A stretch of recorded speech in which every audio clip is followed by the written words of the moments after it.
Good evening. Please mark your attendance in the chat box.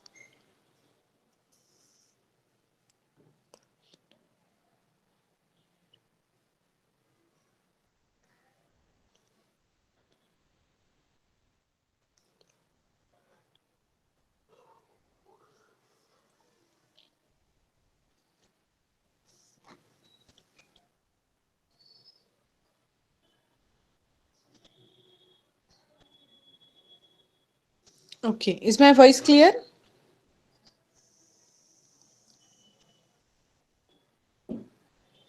Okay. I'll start sharing the screen. Is the screen visible to you?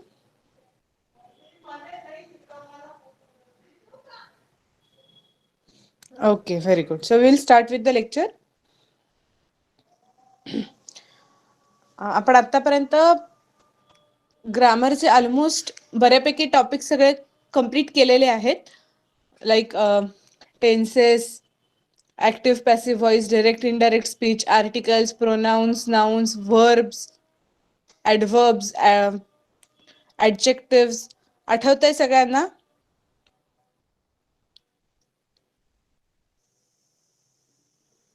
Figures of speech cover केलेला आहे आपण. तुमचा आतापर्यंत असा कुठला स्कूलमधला syllabus झालेला आहे आणि आपण क्लासमध्ये कव्हर केलेला नाही इंग्लिशच्या ग्रामरशी रिलेटेड टॉपिक असा एखादा आहे का? If you know anything like that, please write it down in the chat box so that we can cover it in the lecture. Yes, okay. Please write it down. कुठला topic असा वाटतोय तुम्हाला की जो स्कूलमध्ये झालाय किंवा अकॅडमिक इयरमध्ये आहे बट आपण कंप्लीट नाही केलेला?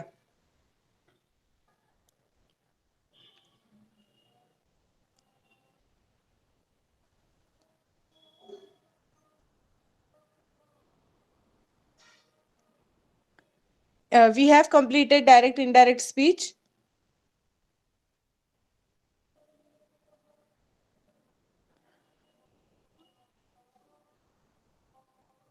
Degree as in comparative degree, superlative degree.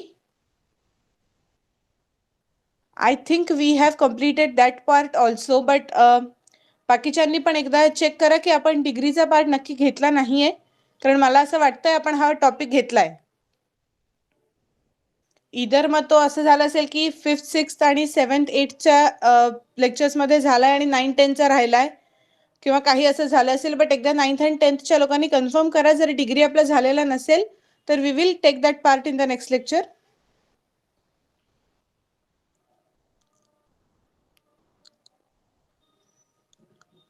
अजून कोणता पार्ट कोणाला वाटतोय राहिलेला आहे असं?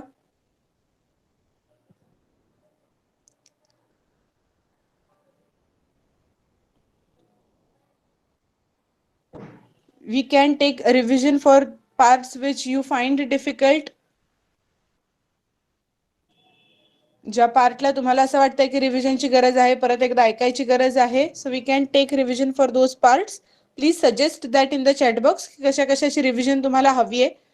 सो सगळ्यांची जिथे जास्ती लोकांना ज्याची गरज असेल त्या पार्ट पासून आपण सुरुवात करूया.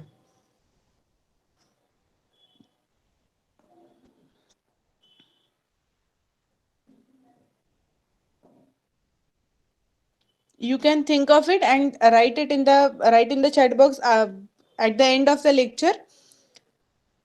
So now we will yes, we can start the topic of tense again. Active and passive voice tenses. Okay, sure.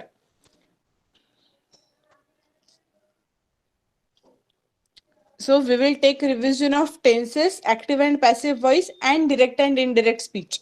These are the three topics which are quite difficult, and questions are always asked on these three topics in the exam paper. So we'll take these three topics. Okay. In today's lecture, what we are going to do is to solve to go through a paper, English paper, which comes in and for 9th or 10th exams, mostly for 10th exam. पेपरचं कसा असतो, काय असतं ते आपण एक बोर्डचा paper साधारण त्याचा अंदाज घेऊया की त्यातल्या कुठल्या कुठल्या गोष्टी आपण कव्हर केलेल्या आहेत किंवा अजून काय काय आपल्याला करणं गरजेचं आहे. ओके, सो या पेपरमध्ये फर्स्ट जे आपण घेतलेलं होतं, it is related to seen and unseen passages. So हा पॅसेज आहे, त्याच्यावर डिपेंडेंट खाली क्वेश्चन्स आहेत. So you have to solve these questions. काही स्ट्रेट फॉरवर्ड असतील, काही इनडिरेक्टली त्याचा आन्सर कुठेतरी आपल्याला पॅराग्राफमध्ये शोधून मिनिंगवर बेस्ड लिहायला लागेल. We will take that part later. पुढचा पण सेम क्वेश्चन आहे. Read the passage given below and answer the questions based on the passage. So again it is the same part. We'll take this passage reading and answering the questions later because we have completed such activity before in one lecture.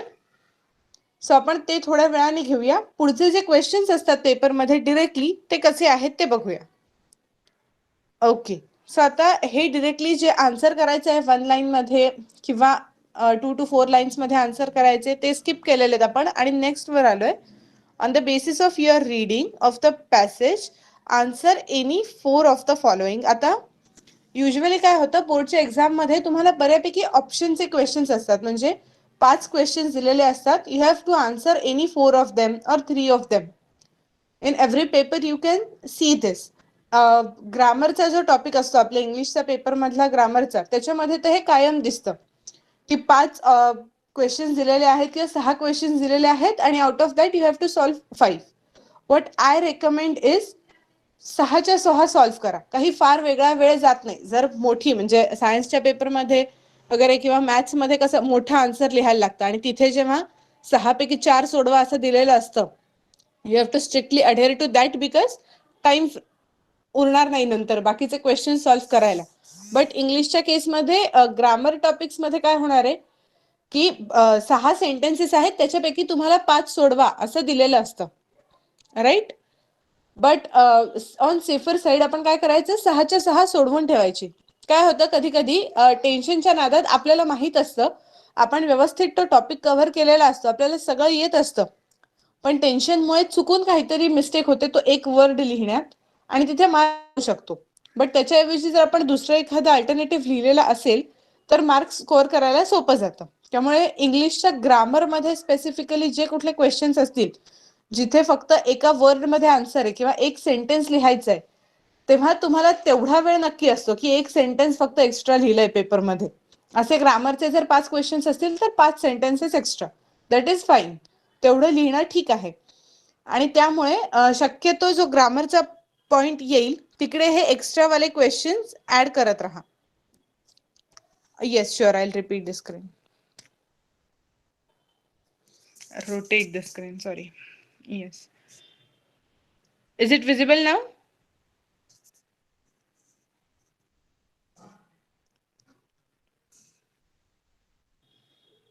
Okay. So on the basis of your reading of the passage, answer any 4 of the following. In para 1, synonym of innovation is. Right now, आपण para refer नको करायला, but do you know what is synonym of innovation? पहिल्यांदा आपल्याला काय करायला लागेल, सिनोनिमचं meaning काय आहे? समानार्थी शब्द, सिमिलर साऊंडिंग, सिमिलर वर्ड जे असतात ज्याचा अर्थ एकच असतो. 2 वर्ड्स आहेत, अर्थ सेम आहे, असे जे वर्ड्स असतात those R called synonyms.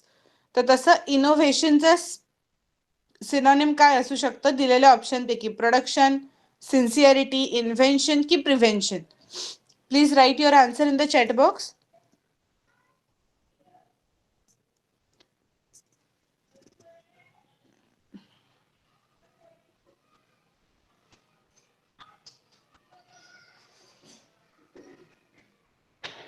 Okay, very good. Correct answer is invention.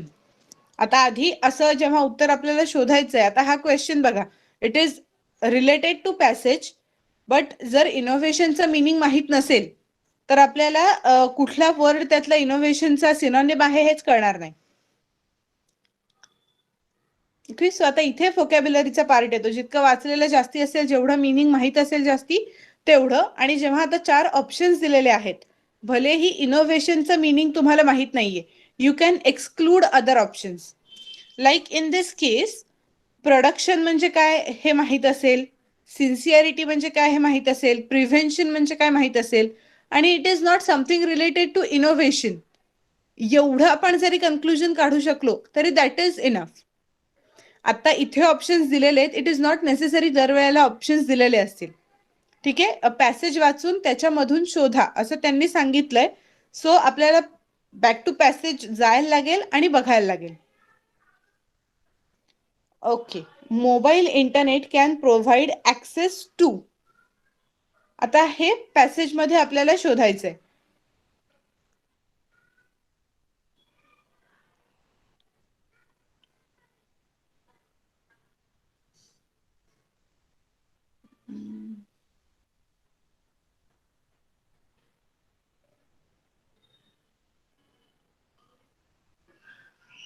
Yes, you can see it in this paragraph. Though mobile internet access is oftentimes hurried and short, it can still provide common internet features like alerts, weather data, emails, search engines, instant messages, and game and music downloading. So you can see here the correct alternative from given options will be emails. Mobile internet can provide access to emails.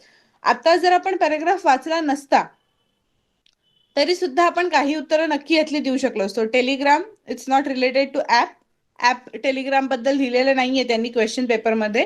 So Telegram नाही होऊ शकणार. Schools, आता schools online भरतायत म्हणून आपण schools म्हणू शकतो, but otherwise ते answer नाहीये. Emails is an answer, university परत आन्सर होऊ शकत नाही. So that the only option that remains is emails. Grown-ups should dash the use of new technology by the young people.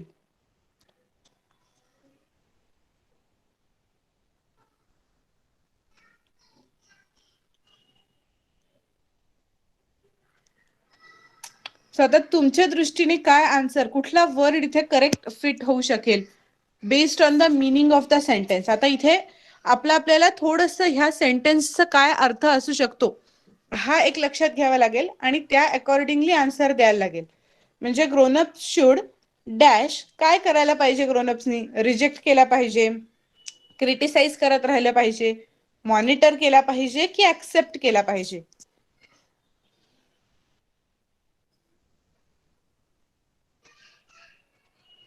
Okay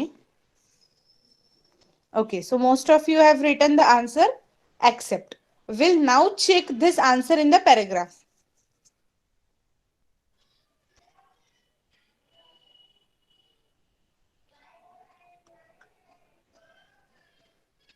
Yes, आता direct sentence नाहीये, but me fourth paragraph जो आहे तो वाचते. फोर्थ जिथे आहे ते, nonetheless for the young the use of mobile phone can be like an addiction and they can misuse it. Young people are also prone to getting involved in undesirable activities on the internet. This might have adverse effect on their academic performance. Therefore, young people should always be monitored and made aware of its bad outcomes. So, is the answer same that you have given? Is the answer accept is the right one, or is there any other answer for this question? Yes, very good, correct. The answer should be monitor. Okay. So आता ह्या केसमध्ये आपल्याला अजून एक गोष्ट कळू शकते ती अशी की एक्झाम मध्ये don't Hari for writing answer. when an answer or when a question comes based on some passage, read entire passage carefully, okay, and then go on answering the questions. काही मुलांना कशी सवय असते, पॅसेज वाचायचा नाही, क्वेश्चन्स बघायचे, question मध्ये जे वर्ड दिसतायत ते कुठे मॅच होत आहेत ते बघायचे आणि तेवढं पटकीने आन्सर लिहून टाकायचं. Because they think that it saves time but it also loses your marks. ठीक आहे, कारण काही वेळेला वर्ड सिमिलर असू शकतात, मीनिंग डिफरंट असू शकतं. जसं आताच्या केसमध्ये झालं, ऍक्सेप्ट हा वर्ड तिथे फिट होणारा होता, right. Fill in the blank जी दिलेली होती त्याच्यात ऍक्सेप्ट वर्ड बसत नाहीये असं कुठेच नव्हतं. But according to passage, according to paragraph जेव्हा आन्सर विचारलं होतं, monitor should be your answer. ठीक आहे, त्यामुळे असं करायला कधी जाऊ नका की पहिल्यांदा प्रश्न वाचलेत आणि मग त्याच्यानंतर पॅराग्राफ मध्ये आन्सर शोधत बसलेत. आधी पूर्ण पॅराग्राफ एकदा डोळ्याखालून घाला, मिनिंग कितपत समजतंय ते बघा आणि मग क्वेश्चन्स कडे वळा. जरी पूर्ण अर्थ समजून घेत बसलाय पेपरभर असंही करण्याची काही आवश्यकता नाहीये की 10 मिनिटं एकाच पॅसेजवर घालवली. असंही आपल्याला नकोय. एकदा पॅसेज वाचायचा, साधारण अर्थ काय लागतोय तो आपल्या डोक्यात रजिस्टर करायचा, क्वेश्चन्स कडे जायचं आणि मग उत्तर शोधायला परत पॅराग्राफ कडे वळायचं. This is the ideal way to answer unseen passages और seen passages. Next, meaning of the word adverse in para 4 is positive, negative, admirable, unguided. ऍडव्हर्सचं मीनिंग काय आहे? आपण आत्ताच तो सेम पॅराग्राफ वाचला, त्याच्यामध्येच हे this might have adverse effect. What is answer according to you?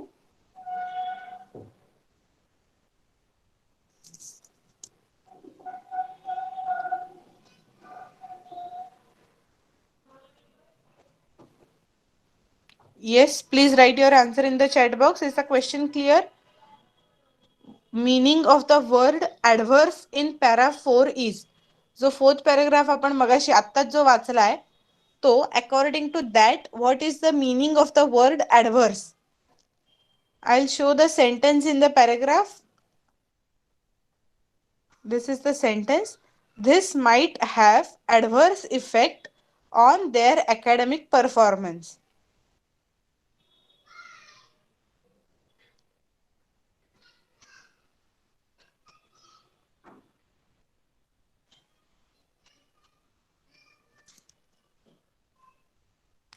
Very good. Correct. Negative is the correct answer.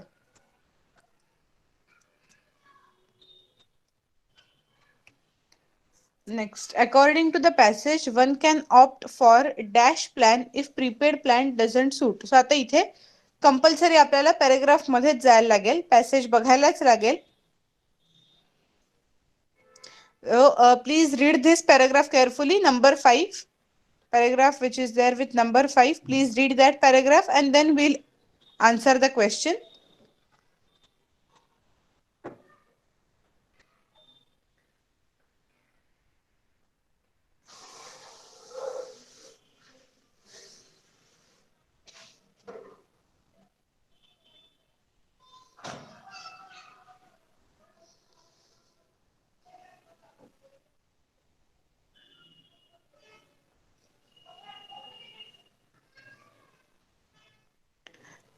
ठीक आहे. सो आता परत मी क्वेश्चन दाखवते, एकदा वाचला असेल तुम्ही पॅराग्राफ तर. According to the passage, one can opt for dash plan if prepaid plan doesn't suit. What will be the answer? Very good, correct. Monthly plan. That's the correct answer. It's written there in the last sentence that if prepaid card is not that appealing to you, then you can opt to subscribe using the pay by month plan. Correct. Okay. Now coming to next section, which is about writing skills and grammar. Okay, so this writing skill will have something related to letter writing or some 100 article. There is article here, letter or article. Then there is write a story. If you are good at good in writing stories, you can go for this.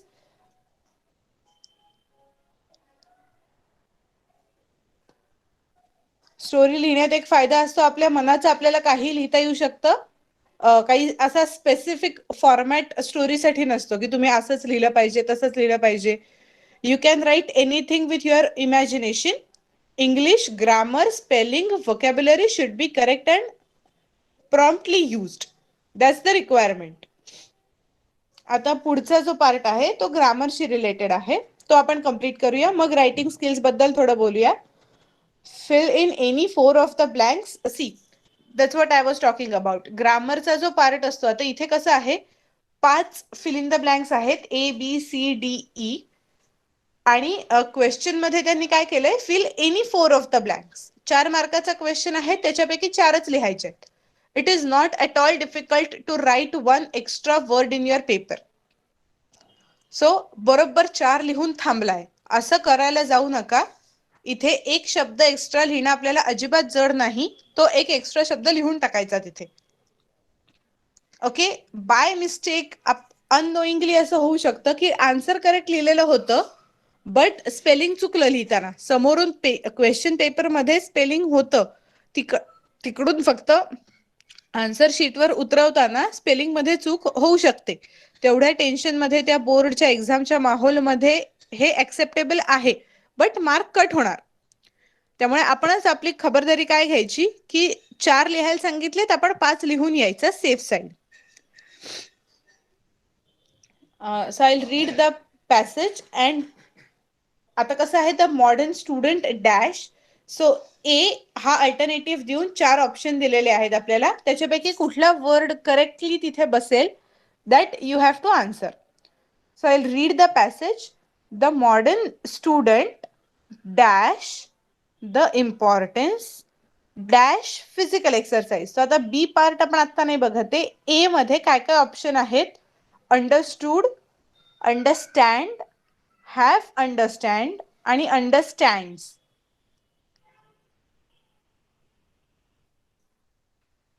So कुठलं option तुमच्या दृष्टीने बरोबर आहे तो जरा मला लिहून सांगा चॅटबॉक्स मध्ये. ओके, एकीचं आन्सर आलंय नंदिनीचं, बाकीच्यांनी पण आन्सर लिहा. मी परत एकदा क्वेश्चन आणि हे समोर ठेवते.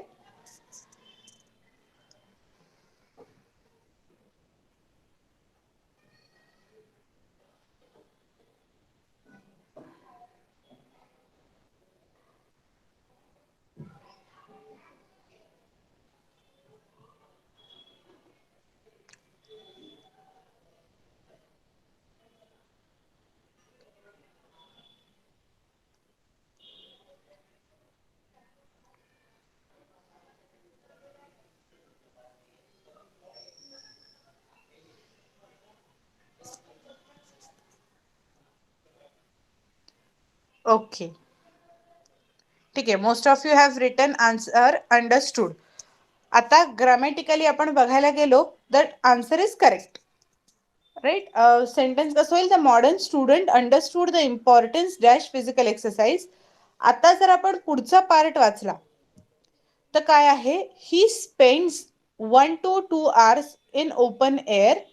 He takes part in different sports. However, care should dash not to overstrain body. जे काही पुढचं असेल ते.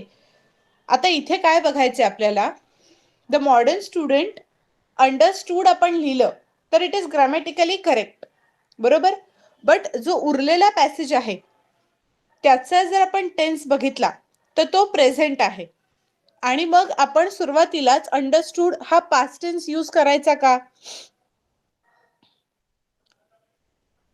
कळलं मी काय सांगतेय ते. पुढचा उरलेला जो पॅराग्राफ आहे, आपण he spends 1 to 2 hours, he takes part, ह्याच्यामधून आपल्याला कळतंय की हा प्रेझेंट टेन्स मध्ये चाललंय पॅराग्राफ पूर्ण. पॅराग्राफ पास्ट टेन्स मध्ये जर गेला असता, ही स्पेंट, ही टूक असं जर असतं तर पॅराग्राफ पूर्णच जेवढा दिलाय तो सगळा पास्ट टेन्स मध्ये कन्सिडर झाला असता. बट या केसमध्ये पॅराग्राफ प्रेझेंट टेन्स मध्ये आहे. त्यामुळे आपण जो वर्ड सिलेक्ट करू, the most appropriate word from all the list will be a word with present tense. आणि मग आता प्रेझेंट टेन्स साठी उरलेले 3 शब्द आहेत. एक प्रेझेंट परफेक्ट वाला आहे, have understand. Okay, which is not grammatically also correct. It should be have understood. त्यामुळे तो ऑप्शन तर निघून जातोय. दुसरं आहे अंडरस्टँड और अंडरस्टँड्स. तर आता ह्याच्यापैकी तुम्हाला कुठला वाटतोय तो एकदा मला चॅटबॉक्स मध्ये सांगा.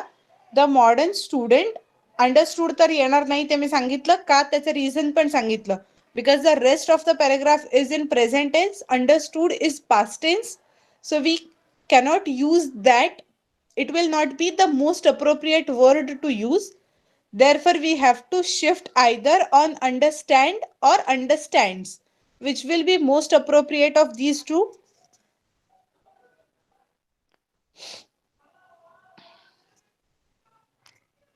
Okay. The correct answer is understands. S. अंडरस्टँडच्या पुढे एस यायला पाहिजे. Why? Because the modern student is singular आणि सिंग्युलरच्या पुढे प्रेझेंट टेन्स मध्ये आपण जेव्हा वर्ब वापरतो third person singular, he, she, it आणि थर्ड पर्सन जेव्हा आपण यूज करतो तेव्हा आपण त्याच्या पुढे वर्बला एस लावतो. फॉर एक्झाम्पल आता जसं आहे, the modern student understands, he understands, she understands, it understands. So third person singular जेव्हा असेल तेव्हा आपण त्याला वर्बच्या पुढे प्रेझेंट टेन्स मध्ये एस लावतो. That is rule of English. Therefore understands is the correct option. Next sentence, the importance dash physical exercise. So options आहेत of, bye, from, with. बी साठीचे ऑप्शन्स आहेत आणि बी आता एका पेजवर येत नाहीये दोन्ही. ठीक आहे, बी तुम्हाला सेंटेन्स दाखवते एकदा आणि ऑप्शन्स दाखवते आता.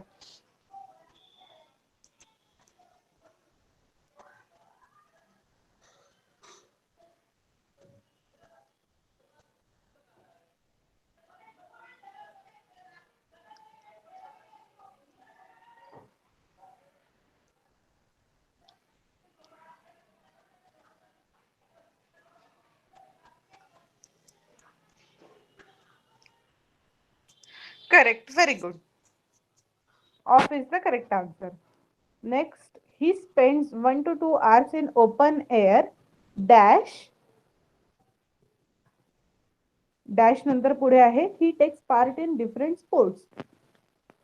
He spends 1 to 2 hours in open air dash he takes part in different sports. So आता C चे ऑप्शन्स आहे.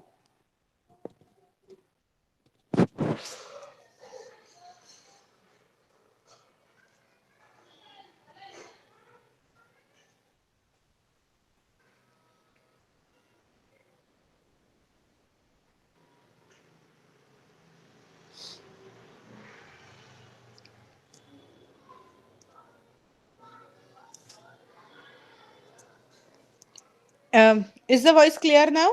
आता येतोय आवाज? ओके. सांगा, हे जो सी वाला पार्ट आहे त्याचा आन्सर काय येईल? He spends 1 to 2 hours in open air, त्याच्यानंतर ब्लँक स्पेस आहे he takes part in different sports. तर त्या सी चे अल्टरनेटिव्ह दाखवते आता काय आहेत. हाऊ, विच, वेअर आणि वाय या 4 अल्टरनेटिव्ह पैकी कुठलं करेक्ट आन्सर तिथे फिट होईल ते तुम्हाला सांगायचंय.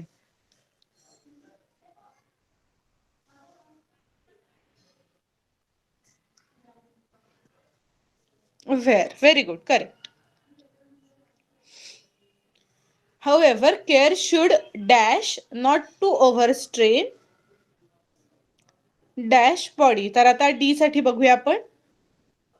However, care should, त्याच्यानंतर डॅश आहे, ऑप्शन्स आहेत be taken, took, takes, has taken. ह्या 4 पैकी काय करेक्ट येईल डी मध्ये? I will again repeat the sentence. However, care should dash not to overstrain. Options आहेत बी टेकन, टूक, टेक्स और has taken.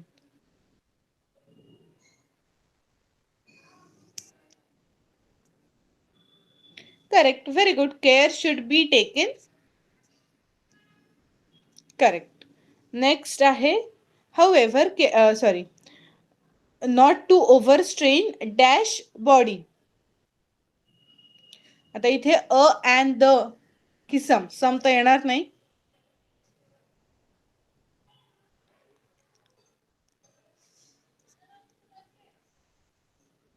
Very good, perfect.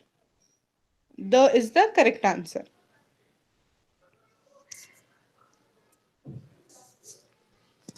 Okay. So जे पहिलं understand understood वरनं झालं त्याच्यावरून एक लक्षात घ्यायचं आपण आता, पॅसेज, पॅराग्राफ कुठलाही क्वेश्चन असला तरी जी गोष्ट दिलेली आहे ती पूर्ण वाचायची अँड त्याच्यानंतरच उत्तर लिहायला स्टार्ट करायचं. Okay. Now, the following paragraph has not been edited. There is an error in each line. Write the error as well as the correction as shown in the example. Do any four again. You have to do any four. We will do all five. In the prisoner's room, a candle is burning.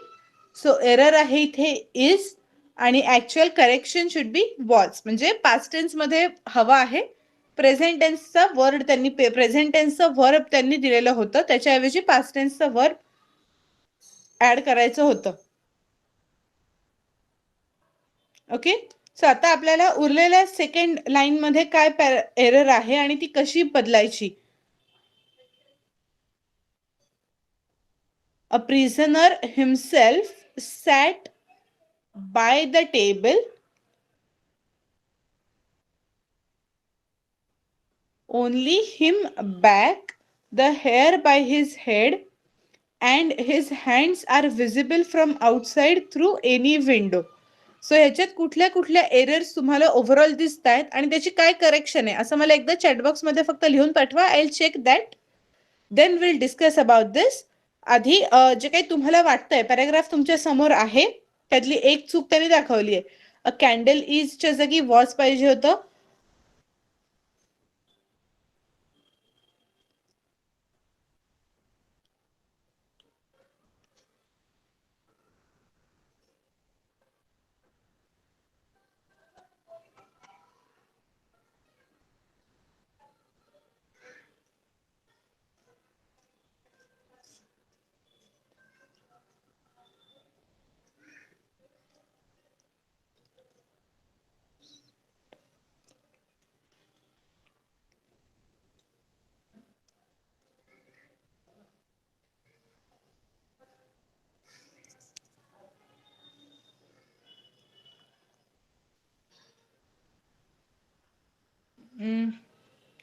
On is correct. बायच्या जागी on correct आहे. Maitreya, burning आणि बर्न्सचं काही इथे असं नाही येणार. Actually burning is correct. In the prisoner's room a candle was burning dimly. Burning dimly मध्ये काही चूक नाहीये, त्या इजचा वॉज केलेला आहे. ठीक आहे, कॅन्डल जळत होती, पास्ट कंटिन्युअस आहे, तो पास्ट कंटिन्युअस टेन्स यूज केलाय. A candle was burning dimly, that is all right. और कसं व्हायला हवं होतं, in the prisoner's room candle burnt, असा पूर्ण पास्ट टेन्स झाला असता, बट तो नाहीये, त्यांना पास्ट कंटिन्युअसच टेन्स ठेवायचा आहे. त्यामुळे candle was burning dimly is correct. मगाशी कोणीतरी बाय आणि ऑन दिलंय, that is correct.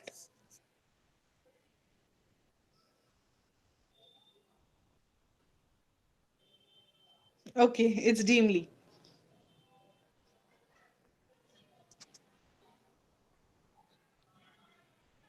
Yes, correct, very good. A prisoner नाही, the prisoner himself.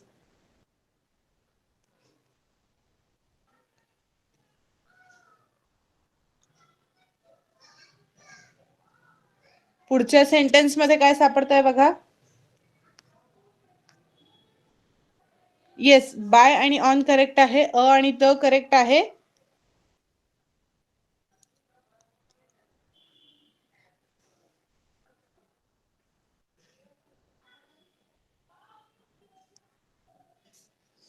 Very good, correct.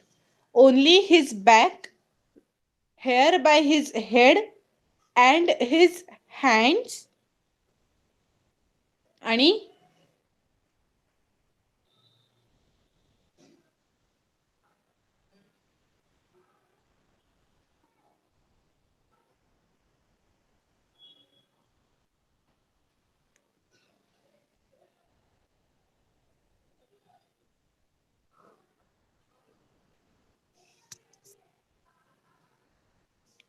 Correct, हिमच्या ऐवजी हिज पाहिजे. अजून अजून एखादी चूक. From outside through the window, correct, हे पण आहे, बरोबर आहे. आणि अजून एक चूक राहिली आहे फक्त, एंडला गेली नंदिनी. बरोबर आहे तुझा आन्सर, पण थ्रू एनीच्या ऐवजी थ्रू द विंडो. आणि अजून एक वर्ड त्याच सेंटेन्स मध्ये चुकलाय, तो कुठला आहे बघा.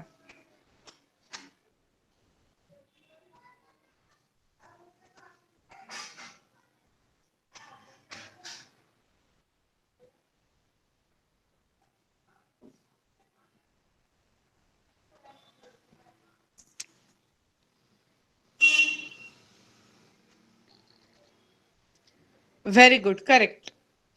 आपल्याला वरतीच जसं इज आणि वॉज करून दिलंय, त्यामुळे त्यांचं असं म्हणणं आहे की paragraph should be in past tense.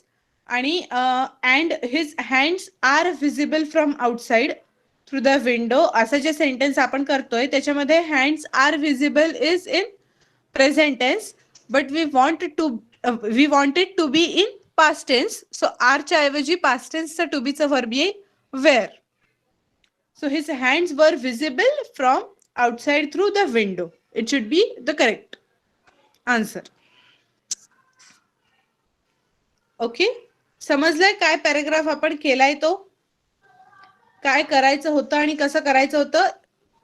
Questions like this may come in exam. आता ह्याच्यापैकी आता ह्या पेपरमध्ये हे आलंय म्हणून प्रत्येक पेपरमध्ये हेच येईल असं नाही. बरीच परमिटेशन कॉम्बिनेशन त्यांना एक्झाम मध्ये करता येतात.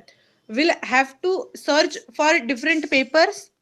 प्रत्येक वर्षीचा वेगवेगळा पेपर बघितला की आपल्याला कळेल की अजून किती प्रकारे क्वेश्चन्स विचारले गेलेले असतात. सगळ्यामध्ये साधारण आपलं ग्रामर आणि व्होकॅब्युलरी काय करायचे आहे एवढंच बघणं असतं. Okay, rearrange the following words और phrases to form meaningful sentences. आता जे काही खाली आपल्याला शब्द दिलेले आहेत ते रिअरेंज करायचे जेणेकरून काहीतरी अर्थपूर्ण वाक्य तयार होईल. आपण पहिल्यांदा वाचूया अख्खं काय लिहिलेलं आहेत वर्ड्स ते. So the first is work and play, things, different, parents see as two. So you have to arrange these words. Try to write it down with pencil and paper so that झाल्यानंतर तुम्हाला chatbox मध्ये लिहिता येईल. एकाच वेळेला जर दोन्ही जमलं स्क्रीनवर बघता बघता चॅटबॉक्स मध्ये लिहिणं तर वेल and good.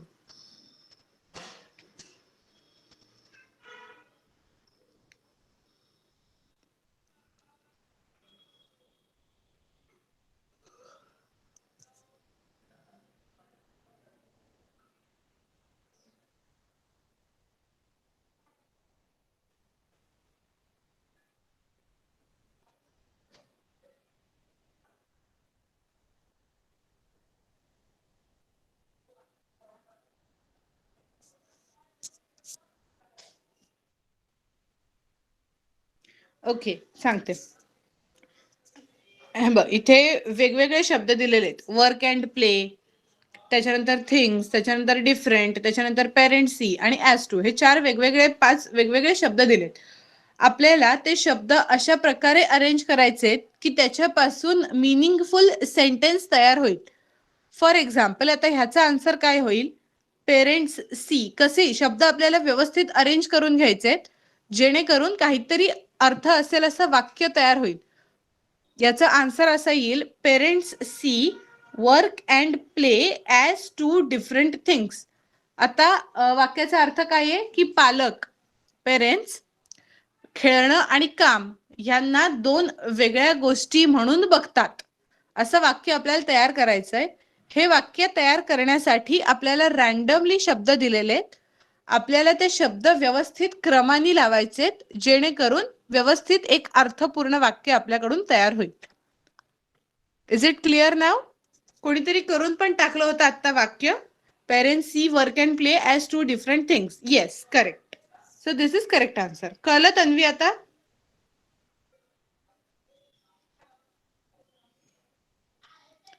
Okay, very good. So आत्ताचा आन्सर मी सांगितलं. नेक्स्ट जी वर्ड्स असतील त्यांचं रिफ्रेमिंग करून तुम्ही आता आपला सेंटेन्स तयार करून दाखवा.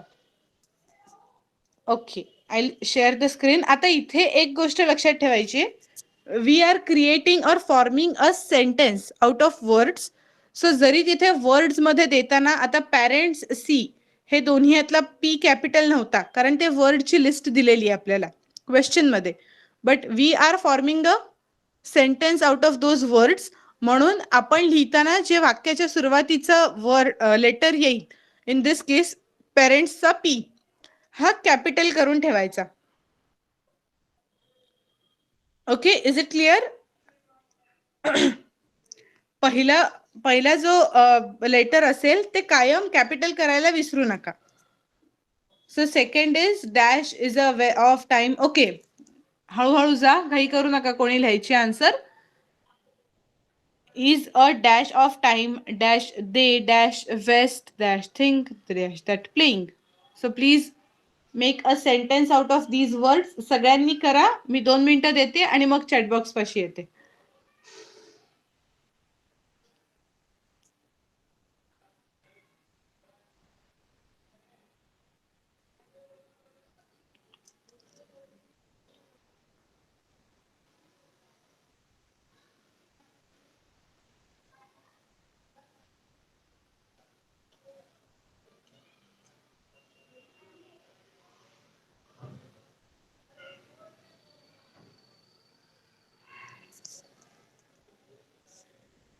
They think that playing is a waste of time. Correct.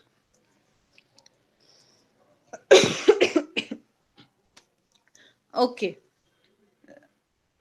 जमतंय सगळ्यांना? मला फक्त 1 2 3 4 जणांनीच आन्सर पाठवलेली दिसत आहेत. बाकीच्यांना जमतंय ना? They think. ओके, लावण्याचं पण आला आता. They think that playing is a waste of time. Tanvi, अजून पण डाऊट आहे?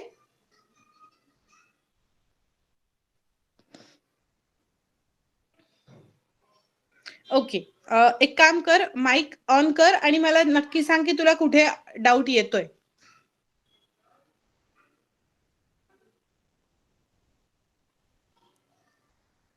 Tanvi, you can switch on your mic. Yes ma'am. हा, कुठे एक्झॅक्ट प्रॉब्लेम येतोय? मी क्वेश्चन काढते समोर. हा, ते शब्दच कसे अरेंज करायचे ते समजत नव्हतं. अच्छा, हे बघ, आता साधारणपणे काय करायचं इथे, तू शब्द एकदा बघून घेतीयस काय काय दिसतायत आता. इज अ, हे तर वाक्याच्या सुरुवातीला येणार नाही. ऑफ टाइम येईल असं हा. वाटत नाहीये. दे असे आपली वाक्याची सुरुवात होऊ शकते, त्यामुळे तो आपल्या मनात मार्क करून ठेवायचा की हो. याच्याने वाक्याची सुरुवात होऊ शकेल बाबा. वेस्ट हे वर्ब आहे, हा. वर्ब पण शक्यतो सेंटेन्स स्टार्ट करत नाही. थिंक, परत वर्ब आलं.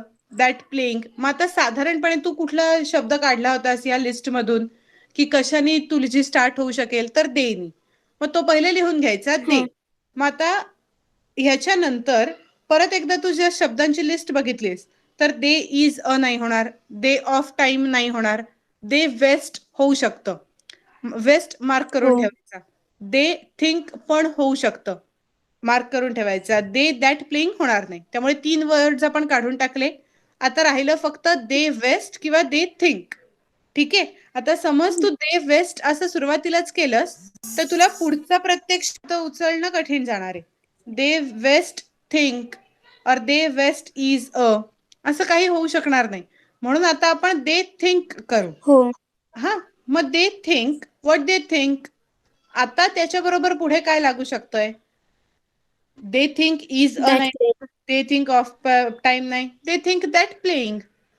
प्लेइंग नंतर हा. परत आपल्याला कुठला तरी टू बीचा वर्ब पाहिजे, म्हणून आपण इज अ म्हणणार. वेस्ट पुढे येईल, ऑफ टाइम. तू जसं जसं करायला लागशील तुला लिंक लागेल. ओके, हो. तो आत्ता स्टार्ट करताना असं कर की प्रत्येक जो समोर येतोय तो शब्द अनालाइज करायचा की कशाने आपल्या वाक्याची साधारण सुरुवात होऊ शकते. असे शब्द येणार नक्की. आता जसं झालं, देच्या पुढे वेस्ट आणि थिंक दोन्ही येऊ शकत होतं, बट परत बाकीचे शब्द उचलून बघायचे आणि कसं सेंटेन्स तयार होतंय ते चेक करायचं. प्रॅक्टिसने जमेल हे. तू गुगलवर ओके मॅम. टाकलंस ना तरी तुला अजून असे बरेच वर्कशीट्स येतील, त्याची प्रॅक्टिस कर, जमून जाईल. एकदम सोपं आहे. Okay. Yes ma'am. Okay, very good. Yes. अजून कोणाला डाऊट आहे की झाला आता सगळ्यांचा क्लिअर?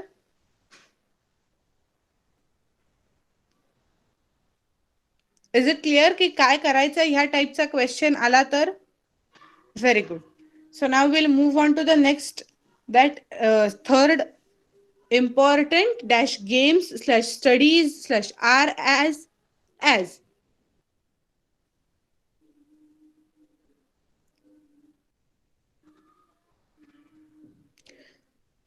आता इथे थोडंसं लॉजिक यूज करायला लागेल.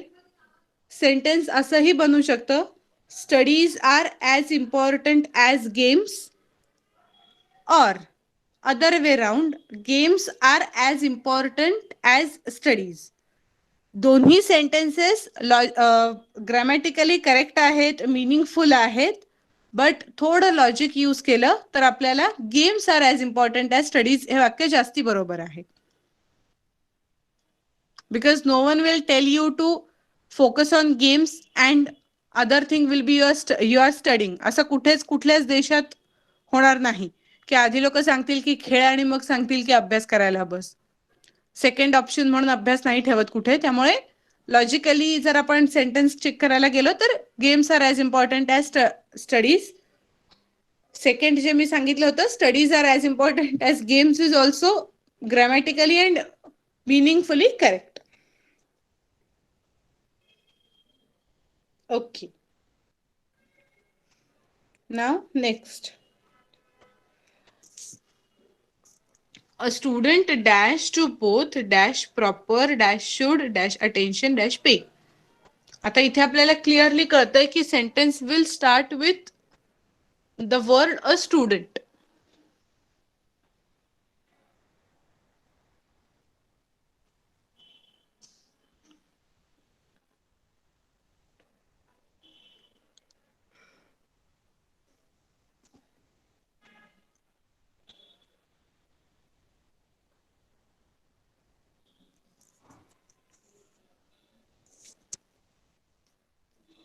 A student should pay proper attention to both. Very good, correct. Next, can life only succeed he in them?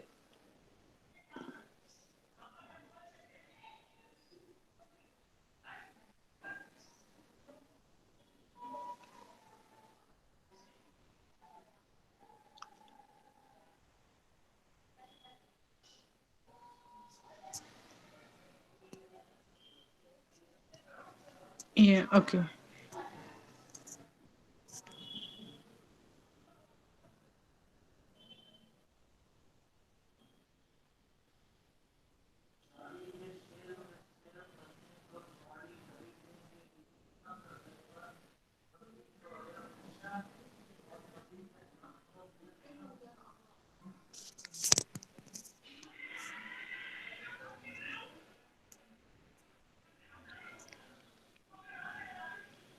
Okay, आता वेगवेगळी आन्सर्स आली आहेत सगळ्यांची.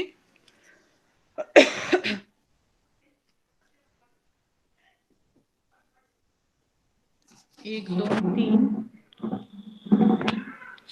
4च जणांनी 3च जणांनी आन्सर्स दिले. जरा बाकीच्यांचे आन्सर्स येऊ देत.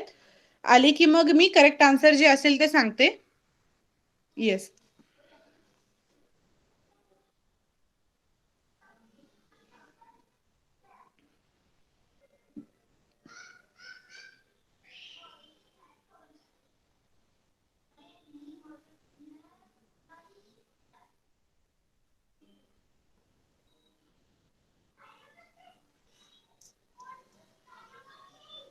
yes, then only he can succeed in life.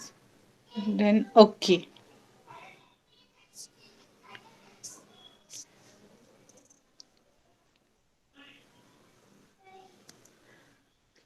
आता इथे माझ्या मते तरी 2 ऑप्शन्स असे होऊ शकतात. He can then only succeed in life, और then only he can succeed in life. Okay, कशाच्या आधाराने आपण ह्याच्यातली 2 सेंटेन्स, जर नुसतं सेंटेन्स आहे एक असं आपण कन्सिडर केलं तर आपण असं करू शकतो, he can then only succeed in life. और जर आपण वरची जी 4 सेंटेन्सेस विचारली आहेत त्याच्या अनुषंगाने पुढचं सेंटेन्स कन्सिडर केलं तर असं येऊ शकतं, then only he can succeed in life. Both will be correct answers. He can then only succeed in life, then only he can succeed in life.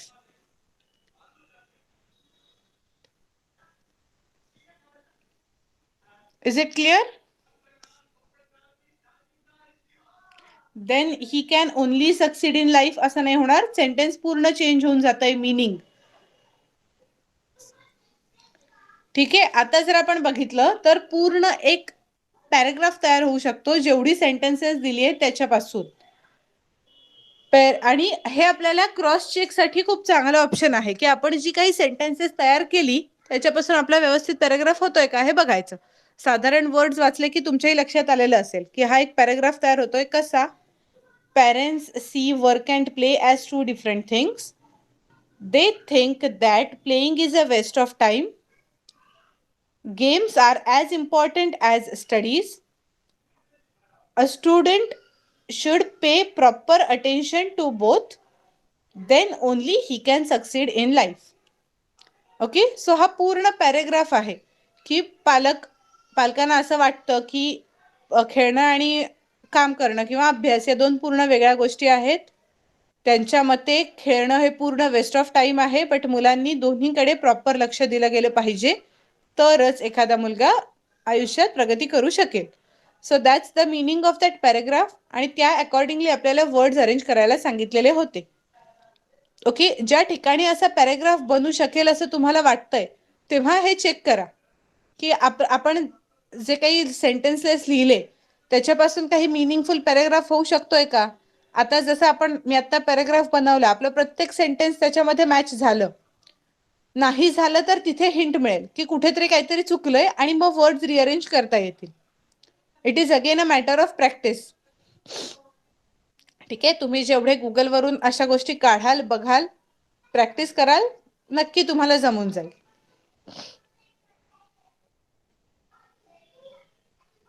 Okay, so हे आता टेक्स्ट बुकशी रिलेटेड क्वेश्चन्स आहेत. अजून आता हा mostly part होता तो व्होकॅब्युलरीचा होता. तसं ग्रामरचे सुद्धा जे ऍक्टिव्ह व्हॉइस, पॅसिव्ह व्हॉइस आपण केलेले आहेत त्याच्यावरही डिपेंडेंट क्वेश्चन्स एक्झाममध्ये येतात. आपल्याला टेन्सेसची रिव्हिजन हवी आहे, ऍक्टिव्ह पॅसिव्ह व्हॉइसची हवी आहे आणि डायरेक्ट इनडायरेक्ट स्पीचची, ती आपण घेऊया. आता मला फक्त एकच सांगा की लेक्चरमध्ये आपण डिग्री केलंच नाहीये की रिव्हिजन करणं गरजेचं आहे. तर मी त्याप्रमाणे प्लॅन करेन पुढच्या लेक्चरमध्ये काय घ्यायचं ते. सो कोणाला काय आठवतंय तर त्या दृष्टीने मला फक्त एवढंच सांगा, डिग्रीज केलंय की केलंच नाहीये. Comparative degree, superlative degree, good, better, best, यातली बेटर ही कंपॅरेटिव्ह डिग्री आहे, बेस्ट ही सुपरलेटिव्ह डिग्री आहे. आठवतंय असं काही केल्याचं?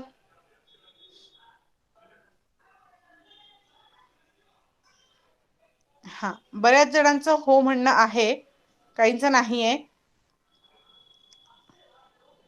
कादंबरी, मग कदाचित तू त्या लेक्चरला अब्सेंट असशील, कारण बाकी सगळ्यांना आठवतंय. मलाही असं वाटतंय की झालेलं होतं आपलं डिग्रीज. बट आपण एक काम करू, मग विल स्टार्ट विथ टेन्सेस. पहिली टेन्सेसची रिव्हिजन घेऊ, त्याच्यानंतर ऍक्टिव्ह पॅसिव्ह व्हॉइसची घेऊ, मग डायरेक्ट इनडायरेक्ट स्पीच आणि डिग्रीज हे दोन एकत्र करू. कारण डायरेक्ट इनडायरेक्ट स्पीच काही फार मोठा टॉपिक नाहीये. एकदा टेन्स आणि व्हॉइस व्यवस्थित क्लिअर असेल तर ते डायरेक्ट इनडायरेक्ट स्पीच पटकनी येऊन जाऊ शकतं. तर आपण ते दोन एका लेक्चरमध्ये घेऊ, मग पुढच्या 3 लेक्चर्समध्ये आपली रिव्हिजन पण होईल. साईड बाय साईड तुम्हीही पेपर शोधत राहा, जुने मागच्या वर्षीचे. जर कुठला चांगला पेपर मिळाला, पेपर चांगला वाईट काही नाही, पेपर मिळाला कुठला की जो आपल्याला क्लासमध्ये रेफर करता येईल, तर तुम्ही स्क्रीन शेअर करून आपण त्यातला एखादा डिफिकल्ट पॉईंट तुम्हाला वाटत असेल तर तो, किंवा जे काही असेल ते डिस्कस करू शकतो along with revision. First, we'll focus on that revision part. Is it clear? Okay, so for now, thank you and bye.